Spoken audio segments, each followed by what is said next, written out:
அடுப்பிலே பொங்கிய பால் வழிந்து எரியும் தீயில் பட்டு தீந்த வாசனை அடித்தது. திடீரென விழிப்பு வந்தவளாய் பரபரப்புடன் பால் பாத்திரத்தை இறக்கிவிட்டு அடுப்பின் மீது காய்ந்து போய் நின்ற பால் கரையை ஈரத் துணியால் துடைத்தாள். குபீர் என்று அவளுக்கு அழுகை பீரிட்டது. அவள் உள்ளத்திலும் உடலிலும் ஏற்பட்ட கரையை இனி எப்படி துடைக்க முடியும்? ஸ்நானம் செய்த கூந்தலின் நுனி முடிச்சிலிருந்து இன்னமும் சொட்டிய தண்ணீர் அவள் பின் முதுகை நனைத்து விட்டிருந்தது. காவிரியில் மூழ்கி பலமுறை ஸ்நானம் செய்தாலும் இனி உடம்பை விட்டு போகாதது போன்ற ஒரு அருவருப்பு உள்ளத்தோடு காலம் வரை ஒட்டி கொண்டு உதற முடியாதபடி இருந்த அந்த பயங்கர உணர்வின் வேதனை தாழ முடியாது பொங்கி எழுந்த அழுகையை அடக்கியபடி தன்னை மறந்தவளாய் நின்றாள். அவள் யாருக்கு என்ன தீங்கு செய்தாள்? இப்படி ஒரு விபத்திலே சிக்குண்டு வாழ்நாள் முழுவதும் வெந்து மருக வேண்டுமா? இந்த பயங்கரமான அருவருப்பான கசப்பான வேண்டாத விரும்பத்தகாத வாழ்க்கை அவளுக்கு அவசியம்தானா? பங்களாவின் பின்பக்கத்திலே ஒரு கிணறு இருக்கிறதே. கேஸ் தீர்ந்து போனால் உபயோகத்திற்கு என்று அலமாரி அடியிலே ஒரு மண்ணெண்ணெய் ஸ்டவ்வும் அருகிலே குப்பி நிறைய எண்ணெயும் இருப்பதை பார்த்தாலே எதன் உதவியையாவது நாடி வாழ்வை முடித்து கொண்டு விட்டால்? கோழைதான், அவள் மகா பெரும் கோழைதான். இல்லாவிடில் அந்த பலிபீடத்தின் மீது தானே வலிய வந்து தலையை கொடுத்திருப்பாளா? கல்யாணம் நடக்க போகும் முதல் நாளே வீட்டு செலவிற்கு வைத்திருந்த பணத்தை எடுத்துக்கொண்டு எவருக்குமே தெரியாமல் பஸ் ஏறி திருச்சியில் இருந்த கல்லூரி தோழி காஞ்சனா வீட்டிற்கு போய் அடைக்கலம் கேட்டிருக்க மாட்டாளா? அம்மாவின் முகத்தில் கரி பூசக்கூடாது, தம்பி தங்கையின் வருங்காலத்தை அழிக்கக்கூடாது என்ற பொறுப்புணர்ச்சி, தியாகம். இப்போது அதன் பலன்? பலவும் எண்ணியபடி அவள் ஜன்னலினுடைய தோட்டத்தை விரித்தாள். லேசாக பரவிய புது வெளிச்சத்திலே காற்றோடு மெல்ல தலையசித்து நின்ற செம்பருத்து செடியில் மலர்ந்த சிவந்த பூக்கள் எத்தனை அழகாக மென்மையாக பட்டுபோல் இருந்தன. அப்படித்தானே அவளும் இருந்தாள். அந்த மலரை அவன் கசக்கி அவள் மனதின் மென்மையான உணர்வுகள் மலர முடியாமல் கருகி அழிந்து விட்டனவே. கடவுளே, துக்கம் நெஞ்சை அழுத்தியது. மாடிப்படியில் வேகமாக ஒலித்த காலடி ஓசையை கேட்டு அச்சத்துடன் கண்களை அவசரமாக துடைத்துக் கொண்டாள். கணவனின் அருகாமையில் ஆனந்தப்பட வேண்டிய புது மணப்பெண் தன்னை தாக்க வரும் விலங்கை கண்டு நடுநடுங்குவது போல் பயத்தில் உடல் ஆடியது. அத்தனை ஆபத்தான உணர்வு, அசிங்கமான மனநிலை. சேச்சே, இப்படி ஒரு வாழ்வு பிடிக்காதவனுடன் செருப்பு காலுடனே சமையல் அறையில் வந்து அழுத்தலாக நின்றான் ராமசாமி. எந்த விதமான பண்பாட்டிலும் ஒட்டுதல் இல்லாத ஒரு தனிப்பட்ட ஜென்மம். அவள் நிமிர்ந்து பார்க்கவும் விரும்பாதவளாய் காஃபி டம்ளரை அவன் அருகே மேதை மீது மெல்ல வைத்தாள். அவளை ஏற இறங்க பார்த்தான் அவன். பச்சை நிற வாயில் சேலையில் கண்ணுக்கு குளிர்ச்சியாக பதவிசாக அவள் அடுப்பை பார்த்தபடி நின்றாள். மனதை வேறு ஒருத்தனுக்கு கொடுத்துவிட்டு மரக்கட்டை போல ஆத்திரம் பற்றி கொண்டு வந்தது அவனுக்கு. படிதாண்டா பத்தினியோ, இங்க வீட்டுக்குள்ள நின்னுட்டா மட்டும் என் மனைவியாகிவிட்டதா நினைப்போ? காஃபியை குடித்துவிட்டு வார்த்தைகளில் விஷத்தை கக்கினான். திடுக்கிட்டு நிமிர்ந்தாள் அவள். சாட்டையால் அடிபட்டது போன்ற வேதனை, கோபம், வெட்கம். வேண்டாம் என்று வெறுத்தவள் கழுத்திலே ஒரு தாலியை கட்டி இழுத்துட்டு வந்துட்டால் மட்டும் நீங்க கணவனாகிவிட முடியுமா? பதிலுக்கு பளிச்சென்று கேட்டுவிட வேண்டும் என்ற ஆத்திரம் மூண்டது. ராமசாமி மிருகத்திலும் கொடியவன், கேவலமானவன், மட்டமாக பதில் சொல்பவன். அன்று இரவு வாங்கிய அறையின் அதிர்ச்சியிலிருந்தும் அவமானத்திலிருந்துமே இன்னமும் அவள் விடுபடவில்லை. ஏழைகளானாலும் அவள் வளர்ந்த சூழ்நிலையே வேறு. அதிர்ந்து கூட அப்பா அம்மாவை பேசியதில்லை. அத்தனை கண்ணியமானவர். அம்மா கொடுத்து வைத்தவள். உன்னதமான புருஷன் வாழ்ந்து விட்டாள். அவளோ சாக்கடைக்குள் அல்லவா இறங்கி விட்டிருக்கிறாள். அதில் கல்லை விட்டு எறிவானே, அடி உதை என்று அவதிப்படுவானே. என்ன முறைக்கிற? அதட்டியபடி அருகில் வந்தவன் தன் சட்டை பையில் இருந்த ஏரோகிராம்களை ஒட்டுமொத்தமாக எடுத்தான். அவள் காலடியில் விசிறி போட்ட அந்த கடிதங்களை அவள் கையால் தீண்டவே இல்லை. அருண் அதில் என்னவெல்லாம் எழுதியிருப்பான் என்பது அவளுக்கு தெரியாதா என்ன? அந்த கடிதங்களை நாகமணியும் ராமசாமியும் படித்து விட்டிருப்பார்கள் என்ற நினைப்பில் ஏற்பட்ட கூச்சம் நடுத்தெருவில் அவளை நிற்க வைத்து யாரோ ஒரு முரடன் துகில் உரித்து விட்டது போன்ற அருவருப்பாக அவமானமாக இருந்தது. தாங்க முடியாமல் ஓவென்று கிரிச்சிட்டு அலற வேண்டும் போல் இருந்தது. ஆவேசமும் அழுகையுமாக அவனை பார்த்தாள். ஒவ்வொரு கடிதமாக நிதானமாக அடுப்பு நெருப்பிலை காட்டி அவற்றை எரிய விட்டு மேடை மீது வீசி போட்டான். காகிதம் எரியும் நெடி அறை முழுவதும் கப்பிக்கொண்டது. அருணின் கடிதங்கள் நெருப்பிலே வெந்தபோது கூடவே அவளது உடலும் உள்ளமும் வெந்துவிட்டது போன்ற உணர்வு உள்ளத்தையே முறுக்கியது. இது போல மனசுல இருக்கிற கொஞ்ச நெஞ்ச எண்ணத்தையும் பஸ்மமாக்கிட்டு ஒழுங்கா நடந்துக்கோ, இல்ல நான் எப்படிப்பட்டவனு தெரிஞ்சு அவஸ்தப்படுவேன். பல்லை கடித்தான் அவன். அவள் பதில் பேசவில்லை. பேச என்ன இருக்கிறது? சீக்கிரம் சமையல் ஆகட்டும். சாப்பிட்ட பிறகு உடனடியா நான் வெளியே போகணும். ரெடியானா கூப்பிடு. உத்தரவு பறந்தது. மாடிக்கு விரைந்து விட்டான். கருகி சாம்பலாகிவிட்ட அந்த காகித குவியலை மெல்ல விரலால் தொட்டு பார்த்தாள் சுவேதா. கண்களில் நீர் புரண்டு கன்னத்திலே கோடிட்டு ஓடியது. பாவி நாகமணி, நீ நாசமா போவாயடா. ஒரு பாவமும் அறியாத என் வாழ்க்கையில் சந்தோஷத்துல மண்ணள்ளி போட்டியே. இந்த பாவத்தை 8 ஜென்மத்துக்கும் அனுபவிப்படா.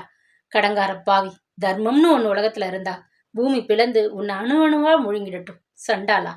முன்னறையில் மார்க்குடன் கொஞ்சியவாறு உட்கார்ந்திருந்தான் ராமசாமி.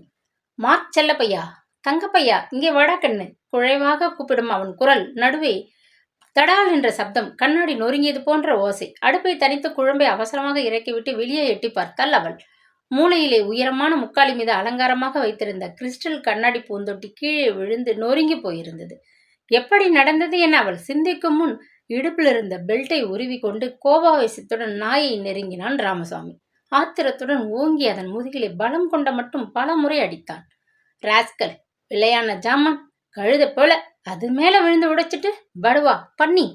நொய் நொய் என்று முனகிய அந்த நன்றியுள்ள ஜீவன் அத்தனை அடிகளையும் முதுகிலே ஏற்றுக்கொண்டு தரை மீது தலையையும் அழுத்தியபடி பாய் போல நின்று கிடந்தது. ஸ்வேதா அதிர்ந்து போனாள். இதயம் துடித்தது பயத்தினால். மார்க்கின் கதியைக் கண்டு சப்த நாடியும் தளர்ந்து விட்டது அவளுக்கு. ராமசாமிக்கு கோபம் வந்தால் இப்படியா வரும்? கண்மண் தெரியாமல்? கடவுளே, அவள் இடிந்தே போனாள். ஓசையின்றி சமையல் அறைக்குள் புகுந்தவள் வேலைகளை கவனிக்க முயன்றாள். குழம்பை கிளறிய கரண்டியை தூக்கி அவள் கரம் விடவிடவென நடுங்கியது. அந்த பலமான அடிகளில் ஓர் அடியை கூட அவள் தாழ மாட்டாள். ஒரே அடியில் அவளே தேர்ந்து விடுவாள். பாவம் மார்க். இரக்க உணர்வு அவள் கண்களை கணக்கச் செய்தது. குறுக்கே புகுந்து தடுக்கவும் துணிவில்லாத கோழையாக அறைக்குள் பதுங்கி கொண்டிருந்தாள். ஆனாலும் அந்த சம்பவம் ஒரு வகையில் நல்லதாகத்தான் போயிற்று என்ற எண்ணமும் ஏற்பட்டது. ராமசாமி கீழ்த்தரமானவன், ஆத்திரக்காரன், முரடன், குரூரமானவன் என்ற பல விஷயங்களை புரிந்து கொள்ள முடிந்ததே. சாப்பிட்டு கை கழுவி விட்டு செருப்பு காலுடன் மறுபடியும் அவன் சமையல் அறைக்குள் வந்து நின்றான். திகைப்புடன் பார்த்தாள் அவள். அத்தனை அடியையும் வாங்கி கொண்டு விசுவாசத்துடன் மார்க் தயக்கமாக அவன் பின்னால் வாயிற்படிக்கு வெளியே வாளை ஆட்டியபடி நிற்பதை கண்டாள். வாட்ட சாட்டமாக வாயிற்படியை தட்டி விடுபவன் போல் நிற்கும் அவனிடம் இல்லாத பண்பு அந்த வாயற்ற பிராணியிடம். மனம் கரைந்து போனாள் அவள். ஏதோ காட்டுக்கு ஒன்று அழைச்சிட்டு போறது போல உங்க அம்மாவுக்கு எண்ணம். வடாம அப்பளம், மிளகாய் பொடி, இன்னும் மண்ணாங்கட்டி இதுகளை கட்டி கொடுத்து அனுப்பிட்டா. மடைய நட்டமா சுமந்துட்டு வந்து இங்கே போட்டேன்.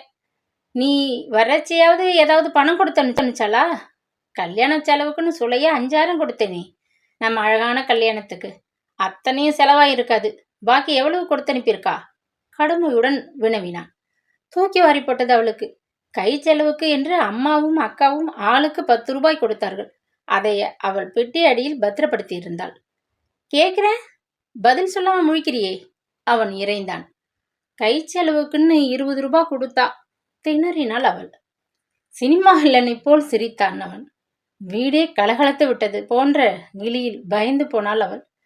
பேஷ், மீதி உங்க அம்மாவை செலவுக்கு வச்சுட்டாளா? போகட்டும். ஆனா ஒன்று செய், எனக்கு அவசரமா இப்ப பணம் தேவை. ஒரு 10,000 தான். உன் கழுத்து செயின், காதுத்தோடு, கை வளையல், 2 வைரத்தோடும் வளையலும் நான் போட்டது. சங்கிலியும் உன் அம்மா வீட்டுல போட்டது. என்ன பிரமாதம் வாரிண்டு வந்துட்டதா நினைக்க வேண்டாம். சட்டுன்னு கழட்டி கொடு. எச்சிலை விழுங்கி கொண்டாள். இடுப்பிலே பளபளத்த பெல்ட்டை நடுக்கத்துடன் பார்த்தபடி நகைகளை கழற்றி அவனிடம் கொடுத்தாள். தாழ் போட்டுக்கோ, ராத்திரி தான் வருவேன். நடுவே நேரம் இருந்தா மார்க்க சங்கிலியால் பிடிச்சுட்டு கொஞ்சம் நடக்கிறதுக்கு கூட்டிட்டு போ. இந்தா மறுசாவி, கதவை பூட்டிட்டு போகலாம். ஒரு சாவியை கொத்திலிருந்து கழற்றி அவளிடம் வீசினான். அடுத்த கணம் புறப்பட்டு விட்டான். கதவை மூடிவிட்டு வந்தவள் முன்னறி சோபாவில் அமர்ந்தாள். பொருளாதார நிலையிலும் ராமசாமி கீழ்த்தரம்தான். அப்படியானால் அவன் ஏன் அத்தனை அவசரமாக கல்யாணம் செய்து கொண்டான்? எதற்காக இந்த கல்யாணம்? எதற்காக இந்த அவமானம்? எதற்காக? ஏன்? எதற்காக? திரும்ப திரும்ப கேள்விகளை அவளால் தாங்க முடியவில்லை. அம்மா என்று நித்தியமங்கலம் வரை கேட்கும் அளவில் ஓங்கி அலற வேண்டும் போல் ஆத்திரமும் அழுகையும் புரண்டு வந்தன. ஆனால் அழ முடியாமல் இனிமேல் என்ற கேள்விக்குறியோடு பிரமை பிடித்து போய் உட்கார்ந்து விட்டாள். 3 மாத காலம் எப்படித்தான் நகர்ந்ததோ அவளுக்கே ஆச்சரியம்தான். ஒவ்வொரு நாளும் அவமானத்தையும் வேதனையையும் விழுங்கிக் கொண்டு நேரம் நீண்டு கனத்து மெல்ல நகர்ந்து கொண்டிருந்தது. அவமானத்தில் உடல் குறுகி உள்ளம் குமைந்து அவள் அணு அணுவாகத்தான் செத்து கொண்டிருந்தாள். அடிக்கடி அவளுக்கு அவள் தந்தையின் கடைசி நாள் நினைவுக்கு வந்தது.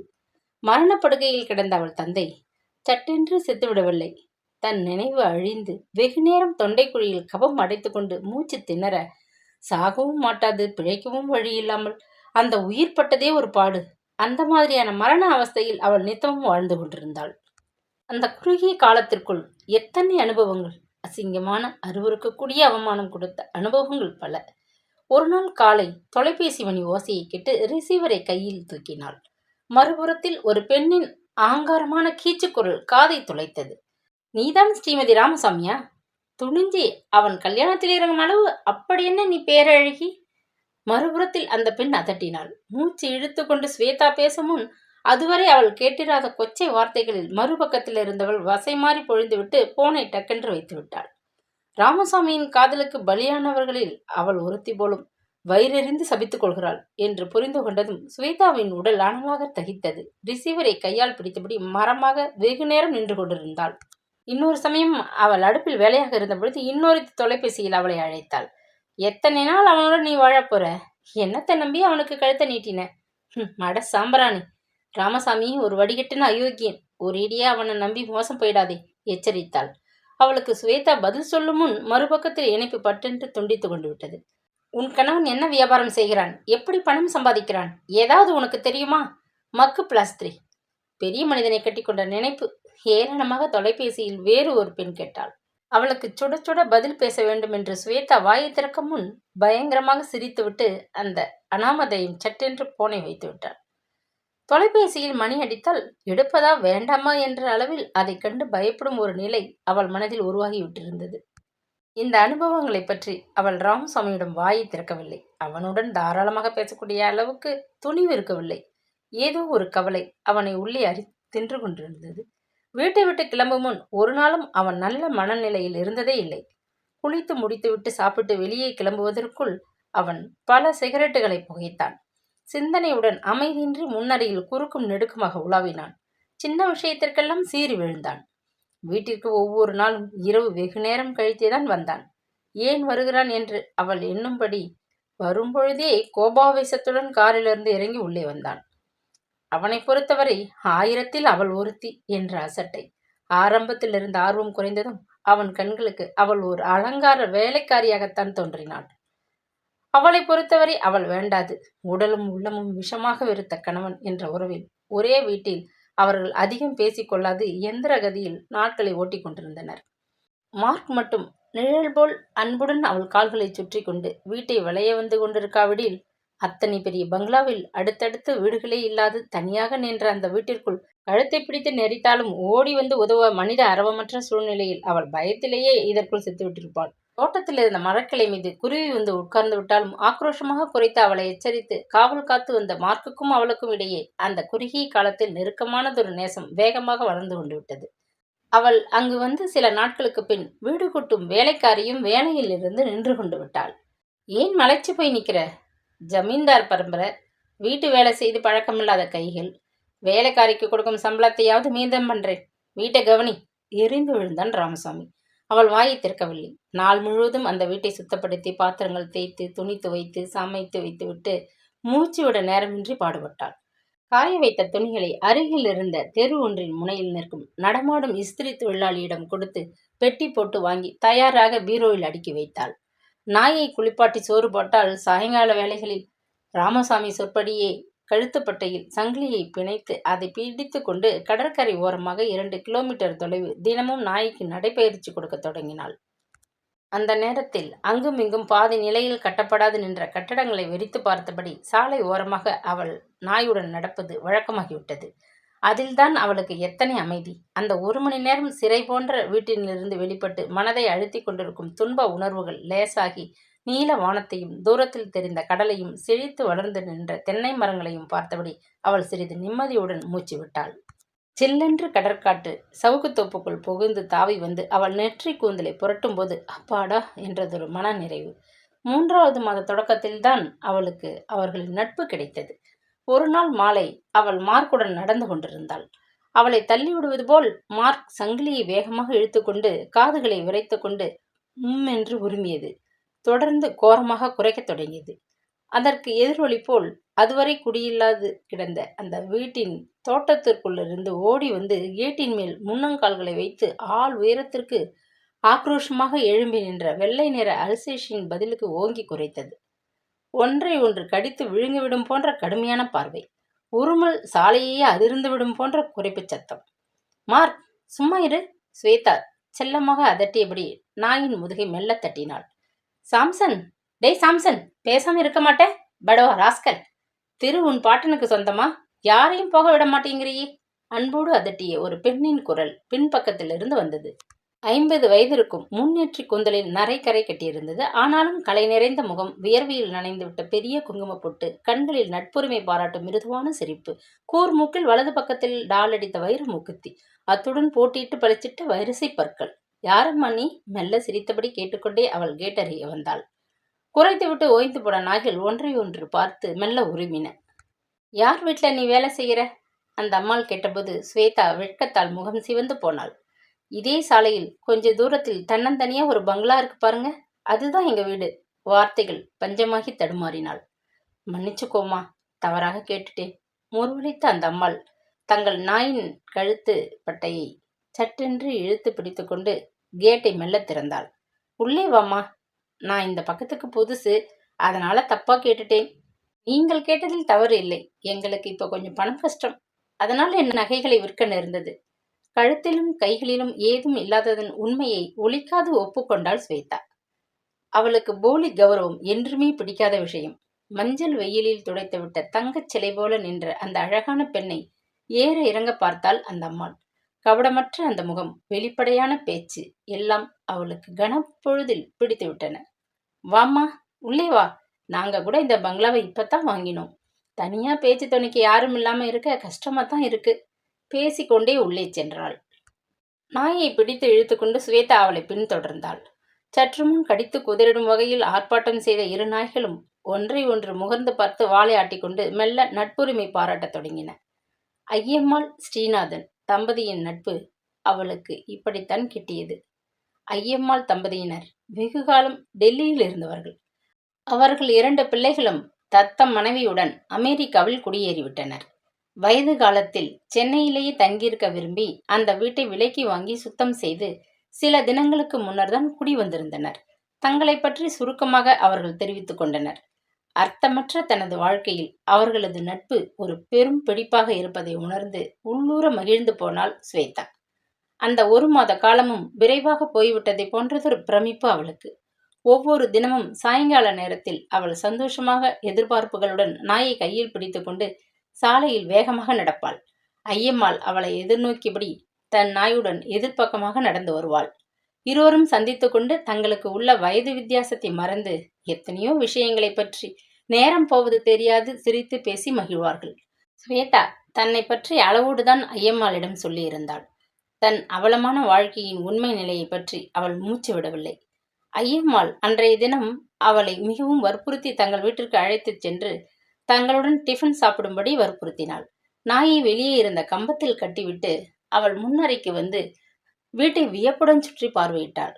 சின்னந்திரிய வீடுதான். ஐயம்மாள் அதை அழகாக அலங்காரமாக சுத்தமாக வைத்துக் கொண்டிருந்தாள்.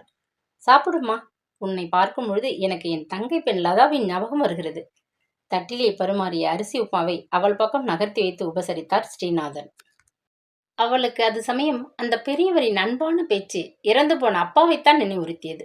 உப்மாவை விழுங்க முடியாது துன்ப உணர்வு நெஞ்சை அடைத்தது. காஃபிக்கு சர்க்கரை போதுமா, இன்னும் கொஞ்சம் போடட்டுமா?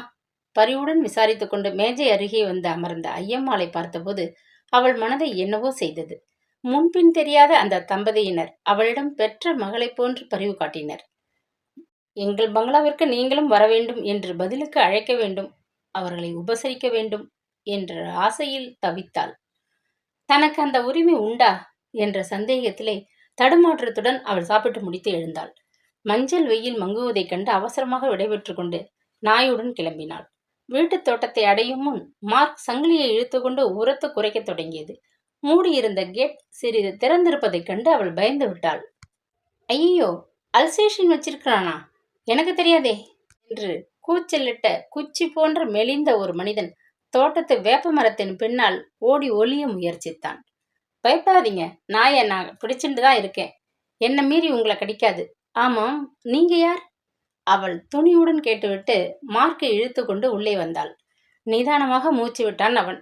அவளை காலோடு தலைவரை வியப்புடன் பார்த்தான். ராமசாமிக்கு கல்யாணம் ஆகிவிட்டதுன்னு கேள்விப்பட்டேன். அவனுக்கு நெருங்கிய சிநேகிதன் நான். முருகேசன் பேர். பார்த்துட்டு போகலாம்னு வந்தேன். நாயை பின்னால் கொண்டு கட்டிவிட்டு அவள் வந்தாள். கதவை திறந்தாள். உட்காருங்க, தாகத்துக்கு மோர் கொண்டு வருகிறேன். சாப்பிட்டுட்டு போகலாம். அவர் வர இரவு வெகு நேரம் ஆகும், உபசரித்தாள். சுற்றும் முற்றும் கண்களை ஓட்டியபடி முருகேசன் முன்னறையில் உட்கார்ந்தான். அவள் கொடுத்த மோர் டம்ளரை வாங்கி கொண்டு அசட்டு சிரிப்பு சிரித்தான். எனக்கு காத்திருக்க நேரமில்லை. அவன் வந்தா முருகேசன் நேத்து தான் கல்கத்தாவிலிருந்து வந்தார். அங்கே ஜோசப்பை பார்த்தாராம். எல்லோரும் சுகமாக இருக்கிறார்களாம் அப்படின்னு சொல்லம்மா. ஒரே மூச்சாக மோரை குடித்துவிட்டு விடைபெற்று கொண்டு கிளம்பினான். சோடா பாட்டில் கண்ணாடி, பாசி படர்ந்த சொத்தை பற்கள், அழுக்கு பிடித்த ஷர்ட், வார் பிய்த்து கொண்டு தைக்கப்பட்ட பழைய செருப்புகள். இந்த மனிதன் ராமசாமிக்கு எந்த வகையில் நெருங்கிய நண்பன்? அவளுக்கு மிக்க வியப்பாக இருந்தது. இரவு வீடு திரும்பிய ராமசாமியிடம் அவள் சொன்னபோது, கண்ட தடியன்களை வீட்டுக்குள் விட உனக்கு யார் உத்தரவு கொடுத்தது? இன்னொரு தடவை எவனையாவது உள்ளே வர அனுமதிச்சியோ மென்னியை முறிச்சிடுவேன். ஆவேசம் வந்தது போல் ஆத்திரத்தில் கத்தினான். கையில் பிடித்திருந்த பிரீஃப்கேஸை மேஜை மீது கோபமாக விட்டெறிந்தான். ஏன் ஏன்? அவளுக்கு புரியாத குழப்பம். நித்தியமங்கலத்தில் அவர்களது வீட்டில் அந்த பங்களாவில் இருந்தது போன்ற ஆளுயர கண்ணாடி கொண்ட அலங்கார மேஜை கிடையாது.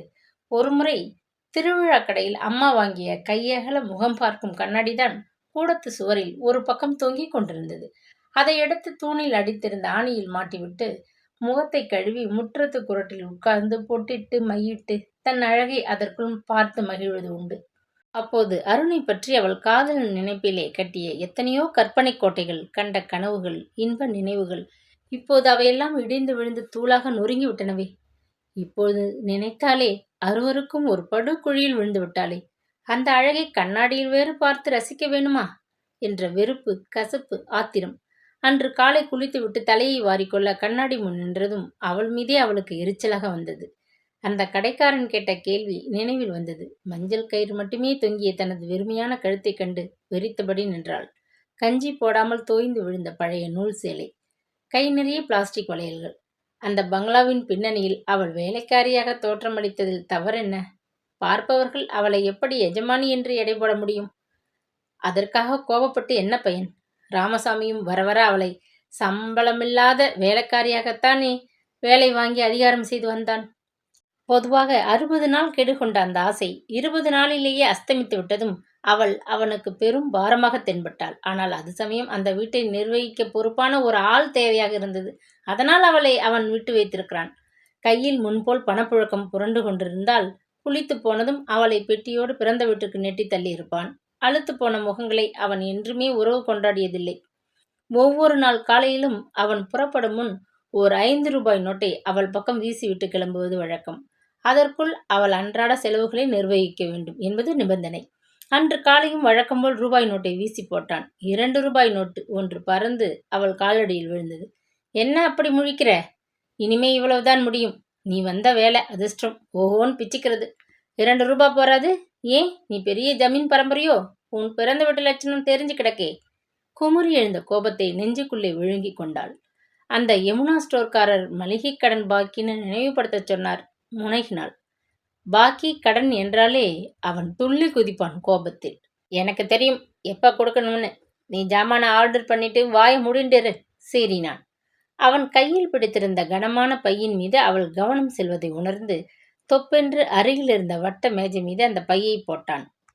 உடல் தொப்பலாக உயர்த்து விட்டதை உணர்ந்தான். அதன் கசகசப்பில் அவனுக்கு எரிச்சல் பற்றி கொண்டு வந்தது. நம் அழகான கல்யாணத்திற்கு உனக்கு பரிசாக அனுப்பினேனே 6 ஃபாரின் பிரெஞ்சு ஷிஃபான் புடவைகள், மற்ற பட்டுப்புடவைகள், என் பணத்திலிருந்து உன் அம்மா வச்சாலே சீர், வெள்ளித்தட்டு, தாமரைப்பூ விளக்கு எல்லாத்தையும் வாரிண்டு போறேன்.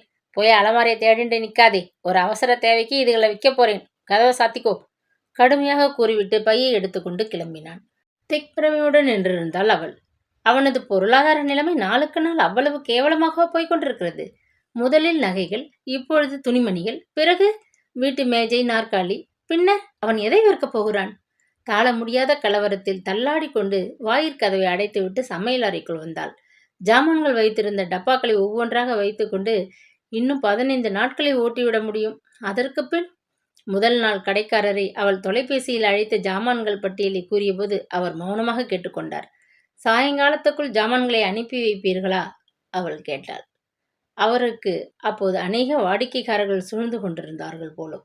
பலரின் குரல், இடையிடையே அவர் ஏவுவது, தெருவில் செல்லும் மோட்டார் வாகனத்தின் ஓசை எல்லாம் கேட்டன. நீங்க நேரே வந்தீங்கன்னா உங்ககிட்ட கொஞ்சம் பேசணும். ஐயாவைத்தான் போன்ல கூட கண்டுபிடிக்க முடியலையே என்றார் கடை முதலாளி. அவரது குரலில் தெரித்த காரம் அவளுக்கு விளங்கிவிட்டது.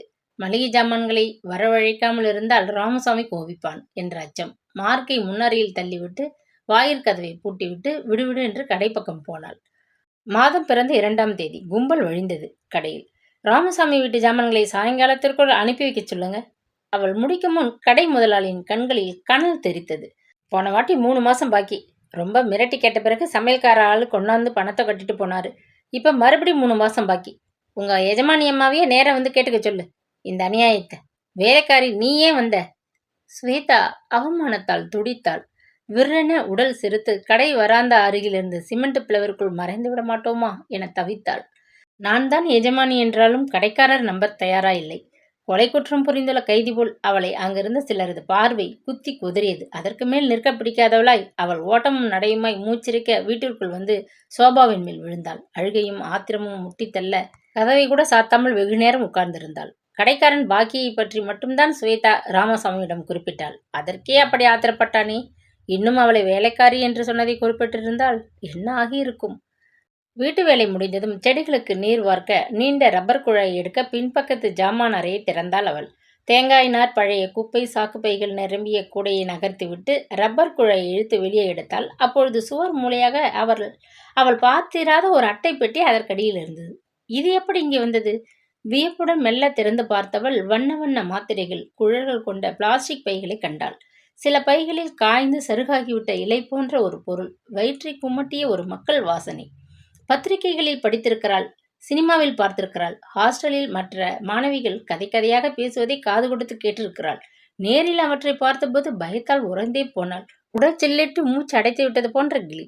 உன் கணவன் என்ன வியாபாரம் செய்கிறான், எப்படி பணம் சம்பாதிக்கிறான் என்று ஏதாவது உனக்கு தெரியுமா? டெலிபோனில் மிரட்டிய அந்த அனாமதேய குரல் காதை பிளப்பது போல் பிரமை.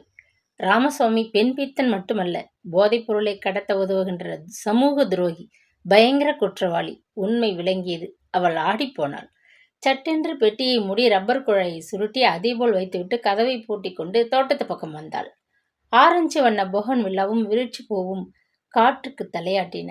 நித்திய மல்லி செடி தண்ணீருக்கு ஏங்கி அலைபாய்ந்தது. வேதனையுடன் அவற்றை பார்த்தபடி அவள் மார்க்குடன் தோட்டத்தை சுற்றி வந்தாள். மனதில் ஏற்பட்ட அந்த பயங்கர உணர்வு மாறவே இல்லை. நீயும் தானே உடந்தை என்று அவள் கரங்களில் போலீஸ் விலங்கை மாட்டி இழுத்துச் செல்வது போன்ற கற்பனை அவளை கதிகலங்க அடித்தது. நடுக்கத்துடன் உள்ளே செல்ல திரும்பிய போது மார்க் பரபரப்புடன் குறைத்தது. காக்கி அரை நிஜாரும் காக்கி சட்டையும் தரித்திருந்த குட்டையான ஒரு வாலிபன் கேட்டுக்கு வெளியே நின்றான். மார்க் வேகமாக ஓடி வருவதைக் கண்டு அம்மா என்று அலறியபடி கேட்டின் கம்பியை பற்றி கொண்டான். நாயை பிடித்து இழுத்து கம்பத்திலே கட்டிவிட்டு கேட் அருகில் வந்தாள் ஸ்வேதா. எஜமானி அம்மாவை பார்க்க வந்தேனுங்க. என் பெயர் கோவிந்தன். ஐயா கடையில வேலை பார்க்கிறவன். தலையை சொரிந்தான். அவன் கண்களுக்குமா அவள் வேலைக்காரி போல தென்படுகிறாள்? ஆத்திரத்துடன் பற்களை அழுத்தி கடித்து கொண்டாள். அவனை நொந்து என்ன பையன்? அப்படி மற்றவர் நினைக்கும் கோலத்தில் அவளை நிறுத்தி இருப்பவன் ராமசாமி அல்லவா? அம்மா கிட்ட என்ன சொல்லணும், சொல்லு என்று கேட்டாள். கோவிந்தன் பற்களை காட்டிவிட்டு தயங்கினான். அம்மா கிட்ட நேரா பேசணும் இழுத்தான். முதல்ல என்கிட்ட சொல்லு, பிறகு அம்மாவை பார்க்கலாம். கிட்டத்தட்ட 7 வருஷமா நான் டவுன்ல ஐயா கடையில வேலை செய்யறேன். போன மாசம் திடுதிப்புன்னு நோட்டீஸ் கொடுத்துட்டாரு. இந்த 1ஆம் தேதியோட வேலை போயிடுச்சு. கடையையும் வித்துட்டாருன்னு தெரிஞ்சிட்டது. இப்போ அந்த இடத்துல ஒரு பிளாஸ்டிக் பாத்திர கடை வந்துருத்தம்மா. ஐயாவையே நம்பி 7.5 வருஷமா இருந்தேன். அவன் குரல் தடைபட்டது. எலக்ட்ரிக் ஜாமான் கடை ஒன்று இருப்பதாக அம்மாவிடம் ராமசாமி சொன்னதாக கேள்விப்பட்டிருந்தாள். இப்போது அதுவும் போயிற்றா? ராமசாமிக்கு மேலே வானம் கீழே பூமி அவ்வளவுதான் சொந்தம்.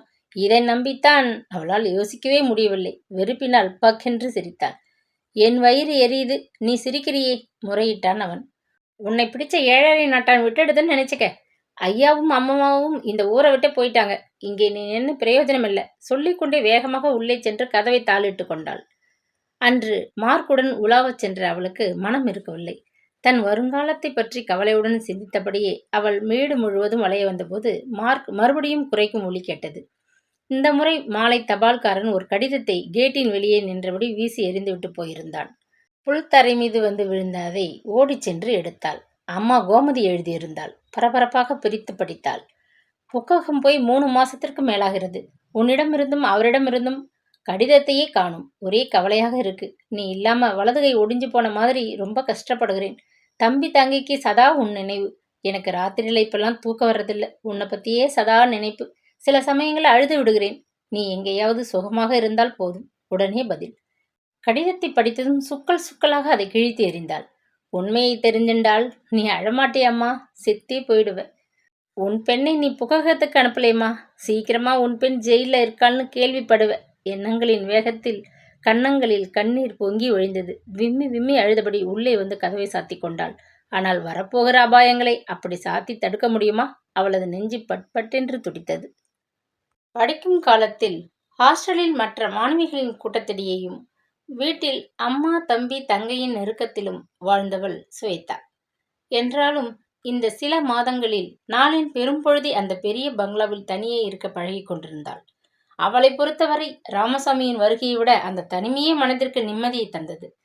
மாலை வேளையில் மார்க்குடன் உழவி விட்டு வீடு திரும்பியதும் உள்ளே வந்து கதவை உடனடியாக மூடிக்கொண்டு விடுவாள். ஜன்னல் கதவுகளையும் தாளிட்டு திரைச்சிலைகளை இழுத்து மூடி முன்னறை விளக்கை பொருத்துவாள். களைத்து பசியுடன் திரும்பி வந்திருக்கும் மார்க்குக்கு முதலில் உணவளிப்பாள். இரவு வேளைகளில் ராமசாமி வெளியே எங்கேயோ சாப்பிட்டு விட்டு நேரம் கழித்து வருவதை வழக்கமாகிக் கொண்டிருந்தான். அதனால் அவள் காலை சமையலில் எஞ்சியதை சாப்பிட்டு பாத்திரங்களை கழுவி துடைத்து அடுக்கிவிட்டு மார்க்குடன் முன்னறி சோபாவில் வந்து உட்கார்ந்து கொள்வாள். ராமசாமி வைத்திருக்கும் ரேடியோவில் செய்திகள் மட்டும் கேட்டுவிட்டு மூடிவிடுவாள். பின்னர் காலையில் பத்திரிகையை மேலாக சிறிது நேரம் புரட்டிவிட்டு இரவு படிப்பதற்கு என்று விட்டு வைத்துள்ள சில பகுதிகளை படிக்கத் தொடங்குவாள். ராமசாமியின் கார் கேட்டுக்குள் வரும் வரை மட்டுமே மார்க் அவளுக்கு துணையாக முன்னறை கம்பன் விரிப்பின் மீது படுத்திருக்கும். அவன் உள்ளே வரும் முன் மார்க்கை குளியல் அறைக்குள் தள்ளி அவள் மூடிவிட வேண்டும் என்பது உத்தரவு. ஏனெனில் அதிகமான உற்சாகத்தில் எஜமான் வந்ததும் மேலே விழுந்து புரண்டு ரகலை செய்து விடுகிறது என்ற எரிச்சல் அவனுக்கு. மார்க் அடிக்கொரு தடவை அவளை நிமிர்ந்து குழைவோடு பார்த்து வாழையாட்டும். மெல்ல மேலே உரசி கொண்டு படுத்திருக்கும். தனிமையின் பயம் நீங்கியதொரு தெம்பு அவள் மனதில் தானாகவே ஏற்பட்டுவிடும். அன்று இரவு அவள் பத்திரிகையை மெல்ல புரட்டி கொண்டு சோபாவில் சாய்ந்திருந்தாள். மேலெழுந்த வாரியாக படித்து கொண்டிருந்தாள். தூக்கி வாரி போட்டவளாய் எழுந்து உட்கார்ந்தாள். செய்தியை ஊன்றி படித்தாள். மதுரைக்கு அருகே கிராமத்தில் ஒரு வீட்டில் சோதனை நடந்தபோது 2 லட்சம் மதிப்பிடத்தக்க தங்கக்கட்டிகள் பிடிபட்டன. இது சம்பந்தமாக ஒரு ஆணையும் ஒரு பெண்ணையும் போலீசார் கைது செய்திருக்கின்றனர். விவரிக்க முடியாத கலவரத்தில் நெஞ்சு படப்படுத்தது. பத்திரிகையை அப்படியே போட்டுவிட்டு மெல்ல எழுந்து சென்று ஜன்னல் திரையை நீக்கி கண்ணாடி கதவின் வழியே வெளியே பார்த்தாள். சாலை விளக்குகள் அணைந்திருந்தன. தோட்டமும் அதன் சுற்றுப்புறமும் இருளில் மூழ்கி கிடந்தன. இப்போதாவது சாலையில் ஓடும் வாகனங்களின் ஓசை, சற்று தொலைவிலிருந்து வரும் கடல் அலைகளின் ஓலம், இவை தவிர எங்கும் ஒரு பயங்கர அமைதி. அவளை திகில் அமுக்கியது போல தோன்றியது. திரைச்சீலையில் ஊர்ந்து கொண்டிருந்த ஒரு பெரிய பல்லி பொத்தென்று ஓசையுடன் அவள் காலருகே விழுந்ததும் அம்மாடி என்று அலறிவிட்டாள். உடல் கிடுகிடுவென ஆட ஓடி வந்து சோபாவில் விழுந்தாள். இத்தனை நாட்களாக இல்லாத ஒரு பீதி இப்போது அவளை ஆட்டி படைத்தது ஏன்? அன்று மாலை ராமசாமியை பற்றி அவளாக தெரிந்து கொண்ட அந்த உண்மைதான் அவளை கதிகலங்க செய்து விட்டிருக்கின்றது. எங்கேயோ குக்கிராமத்திலே பதுங்கியிருந்த தங்கத்தை கண்டுபிடிக்கும் சாமர்த்தியம் உள்ள போலீஸின் கண்களுக்கு ராமசாமியின் பதுக்கல் விஷயம் எத்தனை காலம் தப்ப முடியும்? நினைத்த மாத்திரம் அவள் உடல் முழுவதும் வியர்த்து கொட்டியது. எழுந்து சென்று மின்விசிறியை வேகமாக சுழல விட்டாள். இருப்பு கொள்ளாமல் குறுக்கும் நெடுக்குமாக நடந்தாள். மனதுக்கு பிடிக்காத அந்த கல்யாணத்தை நிறுத்திவிடும்படி அவள் அக்கா பவித்ராவிடம் எப்படி கெஞ்சினாள். கல்யாணத்தை நிறுத்தினா ஊர் சிரிக்கும் என்றாளே. இப்போது இதே ராமசாமியை கைது செய்து கொண்ட வினையால் இன்னும் சில தினங்களில் நித்தியமங்கலம் முழுவதும் சிரிக்கப் போகிறதே. அப்போது பவித்ரா என்ன செய்ய போகிறாள்? ஆத்திரமும் அழுகியுமாக குமுறியது மனதில். சோபாவின் மீது தலையை சாய்த்து கொண்டு அவள் விக்கி விக்கி அழுதாள். மனம் உடைந்து தூளாக நெஞ்சு புண்ணாகும் வரை அழுதாள். கண்ணீரை துடைத்து கொண்டு யோசிக்க யோசிக்க மனம் குழம்பியது. தலை பாரமாக இருந்தது. அவளையும் அறியாமல் சோபாவில் அவள் உறங்கி போய்விட்டாள். எங்கேயோ தொலைவில் வந்து கொண்டிருந்த காரின் ஒலியை கேட்டதும் மார்க் உடலை சிலிர்த்தது. லேசாக உரிமியது. திடுக்கிட்டு விழித்து கொண்டாள். அவள் வேகமாக நாயை இழுத்து கொண்டு மாடி குளியல் அறைக்குள் தள்ளிவிட்டு மூச்சிறைக்க அவள் கீழே ஓடி வருவதற்குள் கேட்டை திறந்துவிட்டு காரை தோட்டத்திற்குள் ஓட்டி கொண்டு வந்து விட்டிருந்தான் ராமசாமி. கடிகாரத்தை பார்த்த ஸ்வேதா திடுக்கிட்டாள். இரவு மணி 2ற்கு மேலாகி விட்டிருந்தது. வழக்கத்திற்கு மீறி அதிக நேரம் அவன் வெளியே இருந்ததன் காரணம் பதைபதைப்புடன் அவள் சமையல் அறைக்குள் சென்று இருளில் நின்றபடி ஜன்னல் வழியே மெல்ல எட்டி பார்த்தாள். எதையோ எடுக்க வண்டியின் விளக்கை அவன் ஒரு கணம் போட்டான். வண்டியில் அவனுடன் இன்னும் யாரோ ஒரு மனிதன். சட்டென விளக்கை அணைத்துவிட்டு அடிக்குரலில் இருவரும் பேசுவது லேசாக கேட்டது. ஸ்வேதா பயத்தால் உறைந்து போனாள். நகர முடியாது போன்ற உணர்வு. கேரேஜின் கதவை திறந்த ராமசாமி விளக்கை போட்டான். பிறகு விடுவிடென பின்புறம் சென்று திரும்பி வந்தவன் கையில் ஹோஸ் பைப் அடியில் இருந்த அதே பெட்டி இருந்ததை கண்டாள். வந்த ஆசாமி அட்டைப்பெட்டியை வாங்கி கொண்டு மாயமாய் மறைந்து இருளோடு இருளாய் கலந்து விட்டான். கேரேஜின் கதவை மூடி பூட்டிவிட்டு கேட்டையும் பூட்டிக்கொண்டு ராமசாமி வீட்டிற்குள் நுழையும் முன் ஓடி சென்று மாடி அறைக்குள் புகுந்து கொண்டாள். அவன் உள்ளே வரும்போது அப்போதுதான் இறங்கி வருவது போல் படிகளில் இறங்கி வந்தாள். காஃபி பால் எதுவும் வேண்டாம், ஜில்லுன்னு ஒரு டம்ளர் தண்ணி கொண்டா போதும், ராமசாமி அதிகாரமாக கூறிவிட்டு மாடிக்கு விரைந்தான். வழக்கத்துக்கும் மீறி குடித்திருக்கிறான். கண்கள் சிவந்து நாள் முழுவதும் வெயிலில் அலைந்த களைப்பு தள்ளாட படிகளில் தடுமாறியபடி ஏறினான். ஃப்ரிட்ஜை திறந்து ஸ்டீல் சொம்பில் நிறைத்து வைத்திருந்த நீரை ஒரு டம்ளரில் ஊற்றி மடமடவென குடித்தாள்.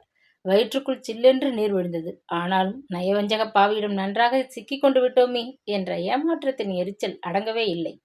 இன்னொரு டம்ளர் நீரை எடுத்து அதில் சில ஐஸ் துண்டங்களை மிதக்க விட்டு மாடிக்கு மெல்ல வந்தாள். ராமசாமி படுக்கை மீது குப்புற குறுக்கே படுத்தபடி குரட்டை விட்டு கொண்டிருந்தான்.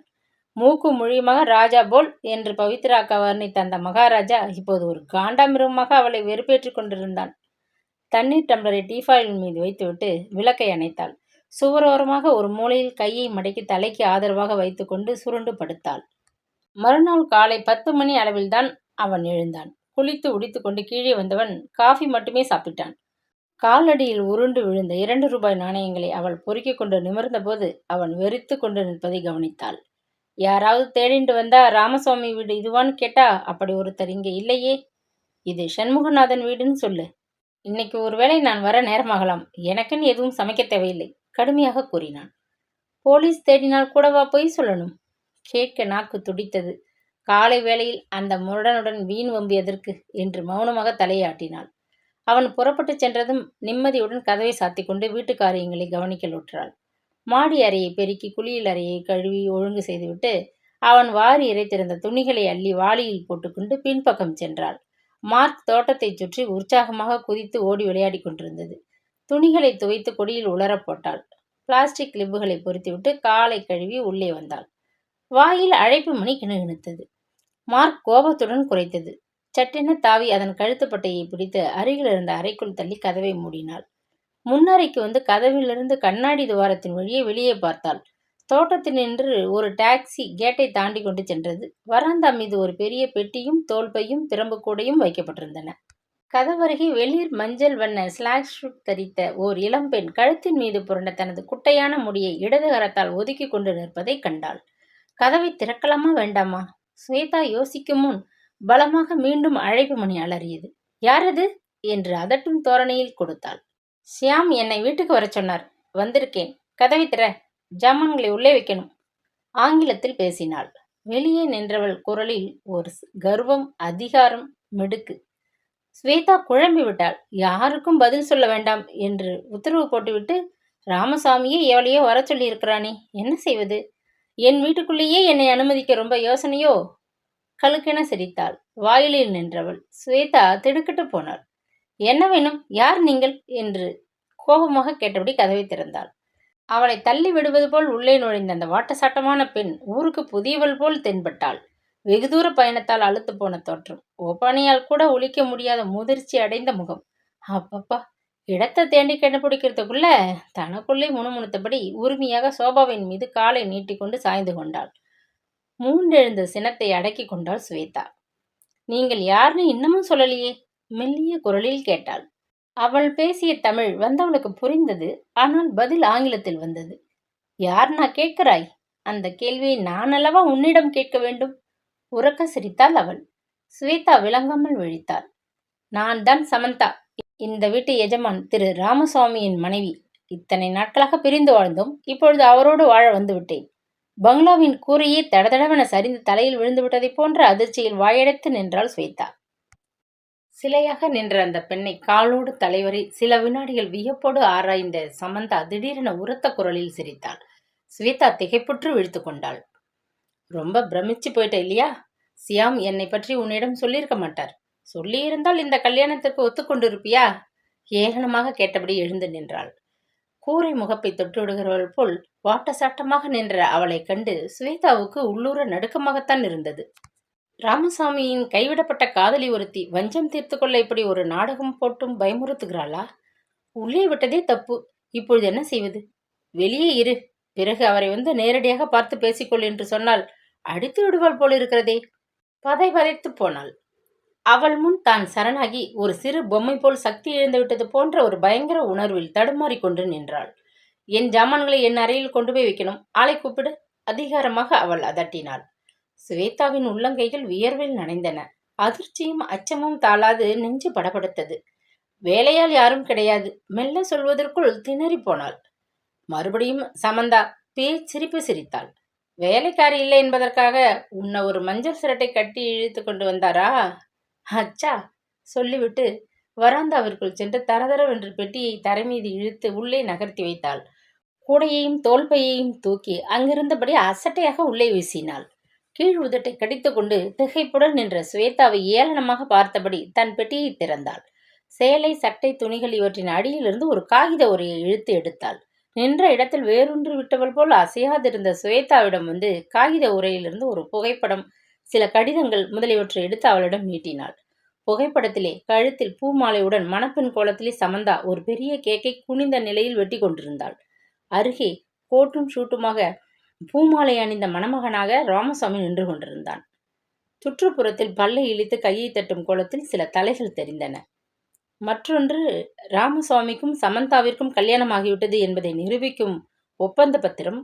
உற்று கவனித்தார். 4 ஆண்டுகளுக்கு முன்பு ஒரு மார்ச் மாதம் கல்கத்தாவில் நிறைவேறிய கல்யாணம் என்று தேதியும் மனம் செய்து வைத்த அதிகாரியின் கையெழுத்தும் சாட்சி கையொப்பங்களும் ரிஜிஸ்டர் ஆபீஸின் முத்திரையும் இருந்தன. சந்தேகமே இல்லை, சமந்தா அவனது சட்டபூர்வமான மனைவி. அடுத்தது ஒரு கடிதம், சென்னையிலிருந்து எழுதப்பட்டது. தலைப்பில் ஏதோ ஒரு முகவரி. அன்புள்ள என் மனைவி சமந்தாவிற்கு. முழுவதும் படிக்க விரும்பாதவளாய் அடியில் கையெழுத்தை மட்டும் பார்த்தாள். அவளுக்கு அவனது கையெழுத்து தெரியும். உன் ஆசை கணவன் சியாம் என்ற அதே இடதுவாட்டில் எழுதப்பட்ட கிறுக்கல் கையெழுத்து. ராமசாமியின் கையெழுத்தே தான், சந்தேகமே இல்லை. விரல்கள் நடுங்க, நெஞ்சு பதற, கண்கள் கலங்க அவள் அவற்றை சமந்தாவிடம் திருப்பி கொடுத்தாள். இப்பொழுது நான் யாருன்னு புரிஞ்சுதா? கேட்டாள் அவள். சியாமுக்கு வேறு ஒரு கல்யாணம் ஆகிவிட்டதுன்னு எங்கள் நண்பர் முருகேசன் சொன்னபோது நான் நம்பவில்லை. என் அண்ணன் மட்டும் ஜெயிலுக்கு போகாமல் இருந்திருந்தால் சியாம் நெஞ்சு துணிவோடு இந்த காரியத்தில் இறங்கியிருக்க மாட்டார். எங்களோடு சியாமுக்கு அடிநாளிலிருந்தே பழக்கம். என்மேல் ரொம்ப ஆசை. கல்யாணம் செய்து கொள்ள திட்டம் போட்ட சமயம் அண்ணனுக்கு 1 வருஷம், இவருக்கு 1 வருஷம் சிறை தண்டனை கிடைத்து விட்டது. திக்பிரமை பிடித்த சுவேதாவை அவள் உற்று பார்த்து முறுவலித்தாள். சியாம் சொல்லலையா எங்களுக்கு ஏற்பட்ட ஒரு சிக்கல், அதனால் அவர் ஜெயிலுக்கு போனார் என்று? ஆனால் அதை பற்றி நான் கவலைப்படவில்லை. இந்த வியாபாரத்தில் அது சகஜம். என் அண்ணன் கூட சமீபத்தில் வேறு ஒரு குற்றத்திற்காக சிறைக்கு போய் இப்பதான் வெளியே வந்தார். ஸ்வேதா வாயை திறக்கவில்லை. அச்சத்துடன் அவளையே வெறித்தாள். சியாம் மெல்ல எங்கள் தொடர்பை துண்டித்து கொண்டு இந்த பக்கம் ஓடி வந்து விட்டார். அண்ணன் ஜெயிலில் இருந்தான். தேடி கண்டுபிடிக்க முடியல. முடிவில் 4 வருஷத்துக்கு முன் வியாபார சம்பந்தமாக வந்த இவரை அண்ணன் கண்டுபிடித்து இழுத்து கொண்டு வந்தார். சில மாதங்கள் எங்களோடு சியாம் தங்குபடி நேர்ந்து விட்டது. அப்பொழுதுதான் எங்கள் கல்யாணம் நடந்தது. ஆனால் எங்கள் திருமணம் நடந்த சில நாட்களிலேயே அண்ணன் மீண்டும் சிறைக்கு போக நேர்ந்தது. அந்த கலவரத்தில் நான் மனம் குழம்பியிருந்த சமயம் சியாம் சொல்லாமல் நழுவி விட்டார். நான் விடுவேனா? சுவேதாவிற்கு தலை சுற்றியது. அருகில் இருந்த சுவரை பிடித்து கொண்டாள். புடவை தலைப்பால் முகத்தை அழுத்தி துடத்தி கொண்டாள். இப்போ நான் என்ன செய்வேன்? அவளுக்குள்ளே எழுந்த ஒரு கேள்வி. அசூர குரலில் அவள் காதை கிழிப்பது போல ஒரு பிரமை. ஒரு சமயம் நீ வீட்டுக்குள்ளே என்னை விடமாட்டியோன்னு தான் சியாம் என்னை இங்கே தங்கியிருக்க சொன்னதா பொய் சொன்னேன். அவரை நான் பார்த்து 4 வருஷங்களாச்சு. அவரை நேரில் கேட்க வேண்டிய கேள்விகள் ஏராளம் இருக்கு. சமந்தாவை ஏமாந்தவள்னு நினைச்சாரா? பற்களை கடித்து கொண்டு ஒரே மூச்சாக பெட்டியையும் தோல்பையையும் தூக்கி கொண்டு மாடிப்பக்கம் விரைந்தாள். புதிய குரல், ஆள் அரவம் இவற்றை உணர்ந்த மார்க் ஆக்ரோஷமாக கதவை பிராண்டியபடி அறைக்குள்ளிருந்து குறைத்தது. சில நொடிகளில் மாடியிலிருந்து மடமடவென இறங்கிய சமந்தா, இந்த வீட்டில் ஒரு நாய் இருக்குன்னு முருகேசன் என்னை எச்சரித்தார். அதை அவிழ்த்து விடாதே, அப்படியே கட்டிப்போட்டு வை. நாய் என்றாலே எனக்கு பிடிக்காது கூறிவிட்டு பதிலை எதிர்பார்க்காதவள் போல் சமையல் அறையில் நுழைந்தாள். இன்ஸ்டன்ட் காப்பி தூள் இருக்கா? கொஞ்சம் எடுத்து கொடு. தலையை வலிக்கிறது. காஃபி சாப்பிட்டுட்டு போய் குளிக்கப் போகிறேன். ரொம்ப களைப்பாக இருக்கு. சமையல் ஆன பிறகு என்னை கூப்பிடு. கொஞ்ச நேரம் நான் தூங்கப் போகிறேன். ஸ்வேதா அவமானத்தால் முகம் சிவந்தாள். வீட்டுக்குள் நுழைந்ததும் இல்லாமல் அதிகாரம் அசைகிறாள். இவளுக்கு நான் என்ன வேலைக்காரியா? ஆத்திரமாக வந்தது அவளுக்கு. கதவை தாழிட்டு கொண்டு சமையல் அறைக்குள் அவள் வரும் முன் கேஸ் அடுப்பை மூட்டி பாலை காய்ச்சியிருந்தாள். சமந்தா கண்ணுக்கு எதிரே தென்பட்ட காஃபி டப்பாவை எடுத்து தானே அவசரமாக காஃபி கலந்தாள்.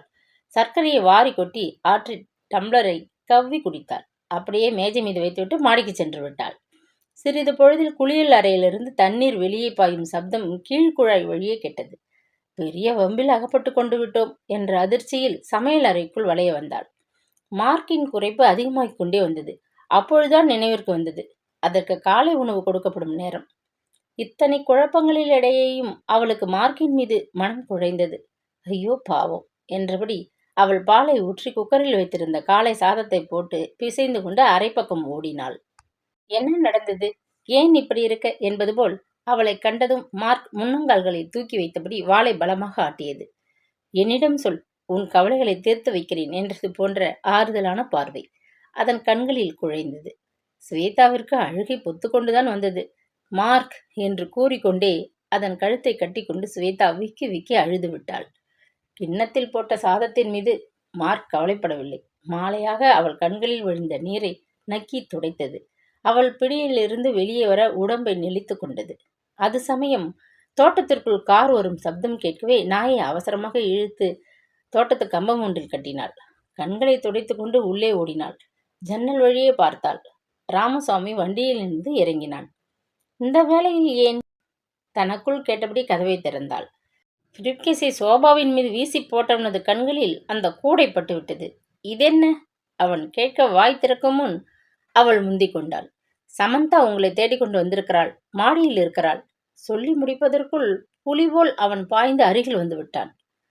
அவளையே நீ உள்ளே விட்ட? யார் உத்தரவில் உள்ளே விட்ட? கேட்டபடி ஓங்கி பலங்கொண்ட மட்டும் கன்னத்தில் ஒரு அறை விட்டான். ஸ்வேதா வேதனை தாளாது கிரீச்சிட்டு அலறினாள். மார்க் ஆவேசமாக குறைத்தது.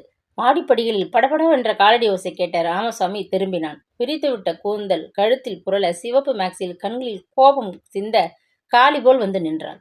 அவளை அடிச்சு என்னவாம்? அவ உள்ளே விட மறுத்தால் எனக்கு இங்கே வர வழி தெரியாதா? முருகேசன் எல்லாத்தையும் வந்து சொல்லிட்டார். அண்ணா ரொம்ப கோபமாக இருக்கார். அவர் கோபம் நல்லதல்ல, தெரியும் இல்லையா? இங்கே வந்து ஒளிஞ்சு கொண்டுட்டா யாருக்கும் தெரியாதுன்னு நினைப்போ? இந்த உலகம் ரொம்ப சின்னது. மிஸ்டர் சியாம், மாடிக்கு வாங்க, உங்ககிட்ட தனியா பேச ஏகப்பட்ட சங்கதி இருக்கு, உருமினாள். ஏமாந்த ஸ்வேதாவிடம் புலி போல் எகிரிய அதே ராமசாமி பூனை போல் சமந்தாவின் பின்னால் மாடிக்கு போனான். கன்னத்திலே கையை வைத்துக்கொண்டு கீழே உட்கார்ந்து விட்ட ஸ்வேதா விம்மி விம்மி நெஞ்சு வெடிக்க அழுதாள். மாடியிலிருந்து இருவரும் உரத்த குரலில் காரசாரமாக பேசும் சப்தம் மார்க் சங்கிலியை பீத்து கொள்ளாத குறையாக பயங்கரமாக குறைத்து வீட்டை கிடுகிடுக்கச் செய்தது.